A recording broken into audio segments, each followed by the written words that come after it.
The Six Flags we know and love is changing before our very eyes. With all the uncertainty caused by the COVID-19 pandemic and some previous ideas and trends, Six Flags looks to be in the beginning of a new era. Six Flags has made many adjustments in not only this past year, but in the years prior to help improve the chain on past mistakes and build a foundation for the future. Six Flags' actions and statements have shown a shift in direction for the company as a whole. Today, I'm going to be breaking down a whole bunch of these changes and predicting some of the changes that we could see in the future based on some of their past actions. But before we get into that, there's a couple things I'd like you guys to know. First, this video will briefly discuss a wide variety of topics about the Six Flags chain that could be broken down into many videos by themselves. So this video could be a longer one, but this video could actually be the start of his new series predicting what Six Flags' new era could look like, or what the future could look like in general for Six Flags. So make sure to hit that like button to show me that you're enjoying this video and you want to see more stuff like this. It would be a big help to the channel, and it would help you get your voice heard when I make my decisions for what videos I plan to post in the future, so it's a win-win. It'd also be very helpful to me if you could subscribe to the channel and hit that notification bell so you guys can be the first to see all my new content coming soon. I have plenty of Six Flags content planned for the future, so make sure to hit that subscribe button so you don't miss any of it. Since you guys are so great, I'm going to give you guys a preview into what one of my future videos could be about that could directly affect you and benefit you for the future. Last week, I received some information about an ongoing lawsuit with Six Flags regarding some people who visited the park during a certain time period. But long story short, there could be free money distributed to people who visited the park during the selected dates that I'll talk about in that video. So make sure to subscribe if you want to potentially learn how you can claim free money if you visited during the time period that this lawsuit was taking place. You definitely won't want to miss that, so make sure to hit that subscribe button so you definitely won't. Now, with all of that out of the way, let's hop into the video.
So starting out with some of the more obvious and older trends in the chain, I'll be talking about Six Flags making park improvements to some of their smaller parks and just overall in the chain. Recently, Six Flags has looked to update specific areas of certain parks, like the DC area of Six Flags Over Georgia got a total revamp and it looks really nice. They chose to redo some rides, they did some new theming and stuff, and it just looks like a really good turnaround for that area of the park. Something similar was done at Six Flags America with their DC area, and it looks really good as well. I haven't seen too much about it, but it seems to be going very well for them. I've also seen some more subtle things like social media improvements, sign improvements, logo improvements, and I've even seen some upgrades with things like front entrances and billboards around some of the parks in general. These things might seem small, but they're actually really cool, especially for someone if you haven't been to the park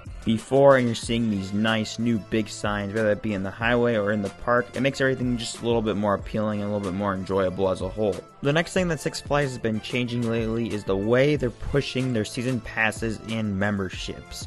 Recently, Six Flags started really pushing memberships very heavily, even farther over their season passes. This is likely because Six Flags wants to enjoy the monthly cash flow that memberships bring in, because obviously with the membership, you have to pay a monthly fee to have it, and it's a constant cash flow for the chain. So that's really a good thing for them, so they enjoy it more than the season pass, or you just pay an upfront price of however much money it is. Speaking of season passes, they've actually dropped the price of season passes to only $50 at some of the smaller parks at least, which is pretty crazy. It's essentially like a one-day ticket for a lot of parks these days.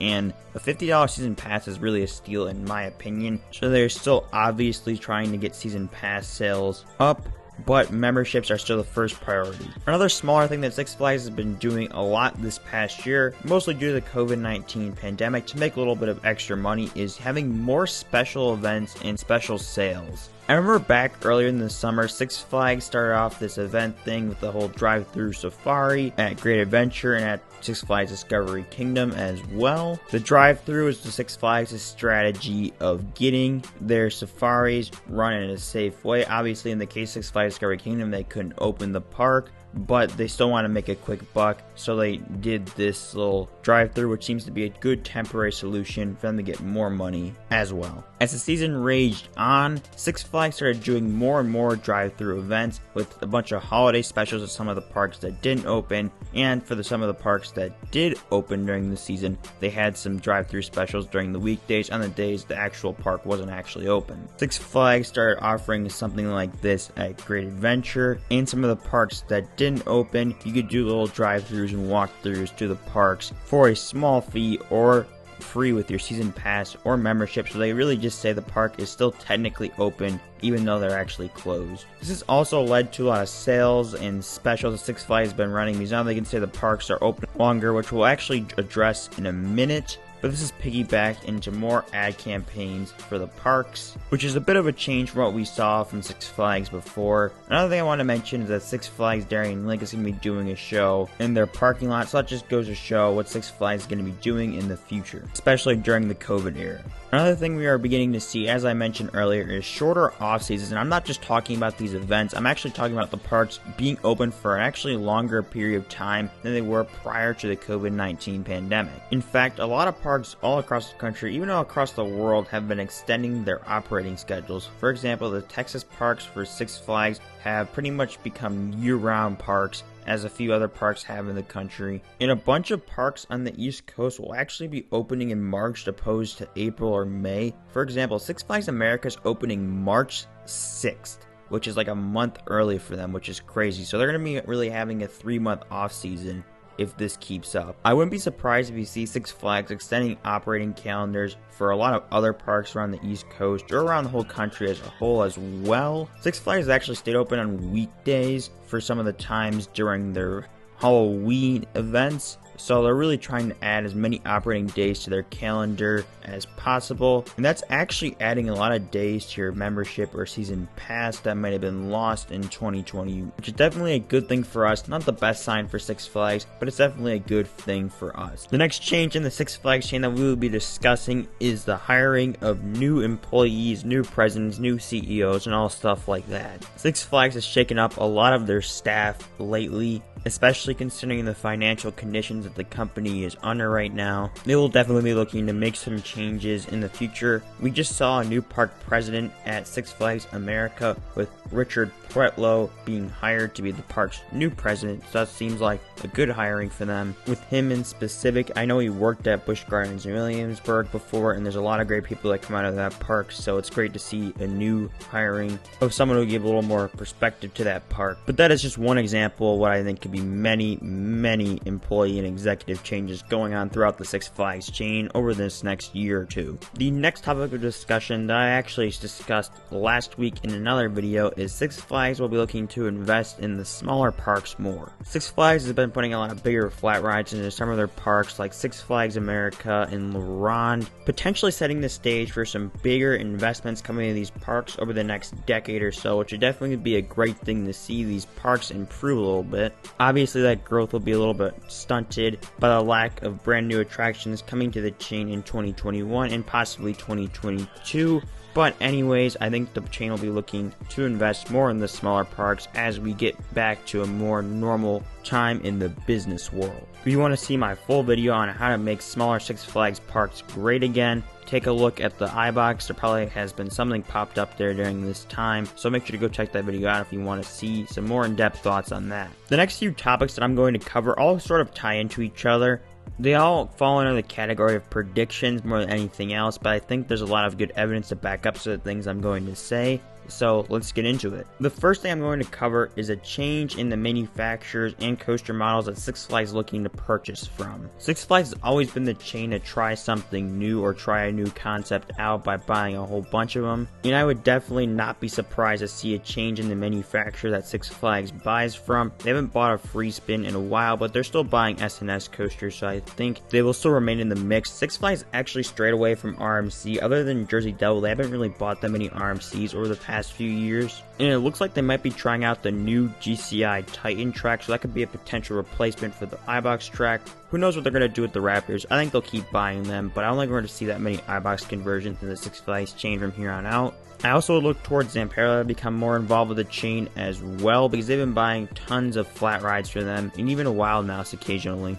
I actually had a full video covering what I think Six Flags could be buying in the future for their coaster model, so make sure to go check that out. I'll link that in the iBox as well if you'd like to go check that out. This kind of brings me right into my next topic / prediction, but I think Six Flags will be way more conservative spending money in the future. If Six Flags is able to escape this pandemic and period of financial struggle, I think they'll be way more conservative on what kind of rides they're going to spend money on in the future. I honestly don't know if each and every park will get new rides every year after this. I know it's a big marketing ploy for the chain, but I don't think it'll be financially sustainable for at least a little while. Six Flags will always be looking to put in new attractions, but I don't really know to what degree they'll be doing that to the near future. Unfortunately, I don't think Six Flags will make that many unnecessary investments in the future, so that can mean a decrease in quality of the parks or just less employees and less quality around the parks as a whole. Another thing I think we could see is the reboot of the ride relocation program in some sort of form. Six Flags actually talked about the possibility of this happening on their quarterly earnings call, and I find it really interesting, and I think it could really benefit them. Obviously, as invested consumers, this sounds really silly to us, but to the average guest, they wouldn't really actually know that a ride has been relocated once, twice, or however many times it has been. We know that Six Flags will be removing a bunch of rides this upcoming year, so this can make a lot of sense to replace some of those investments they won't be able to make in the future. This could be a really good thing for them, because they'll be getting rid of rides that don't belong in the park that they are at right now and move them to another park that could really use a new ride or something fresh to the area. As for what rides could be relocated, that could be a topic for another video, but I think we could see a lot of older thrill rides get moved to some of the smaller parks like Frontier City and Great Escape. Those parks don't really get any sort of investment, so they'll be able to get some new fun rides for nothing really. As silly as it might seem to us, this could actually be a very good financial move for Six Flags and help to satisfy some of those new attraction gaps that we'll be seeing over the next few years. One more massive change I think we could be seeing that's strictly prediction based as of now, but it could become a very real thing in the future, is a reshaping of the parks that are actually in the Six Flags chain. Six Flags is a massive chain. I think we could see some parks being sold off and dropped from the chain. If Six Flags can't get parks open soon, then they might have to resort to selling off some parks to make some money and keep the chain alive. Six Flags owns and operates a bunch of properties that they don't really necessarily need There's a lot of parks and properties that could be expendable to the chain, especially the smaller ones or the newly acquired ones that they don't necessarily really need to stay afloat. But outside of some parks like Magic Mountain, Great Adventure, Great America, over Texas, Fiesta Texas, there's not really that many parks that are safe and could be expendable in the future. I would not be surprised at all if the Six Flags we see today in the portfolio of parks that they have is much different from what they have currently today.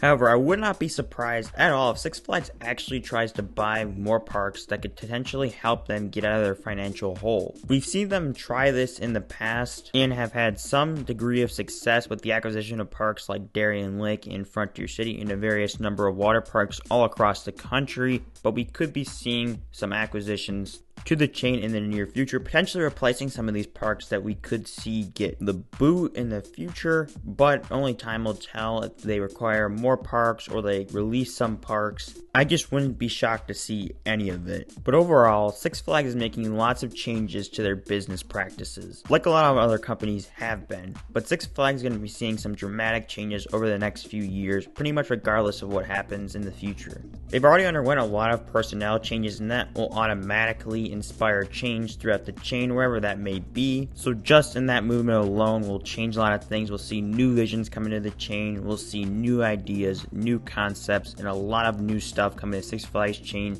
like there always is. But this time, there's going to be a lot of things and a lot of moving parts for the future, which could be seen as a good or a bad thing. Hopefully, they'll become more financially stable and be able to hold down some of these parks, because the last thing we need is another situation like there was in the 2000s where we have parks closing, parks getting sold, jobs getting cut, and just a bunch of bad things happening. So hopefully Six Flags can find their footing in this new world and thrive in it. There's also a lot of things in this video that I didn't go too in depth with, like especially the ride relocation program reboot and some potential reshaping going on throughout the chain. So make sure to comment below if you want to see full videos on that stuff. I'll definitely make sure to put them in the polls for you guys to vote on to see if we can get a full video made on those topics. So make sure to vote in those polls so you guys can see some video concepts that you will want to see. I'd also like to hear, what do you guys think? Do you guys think some of these changes will happen? Is there other changes that you think will happen? What do you agree with? What do you disagree with?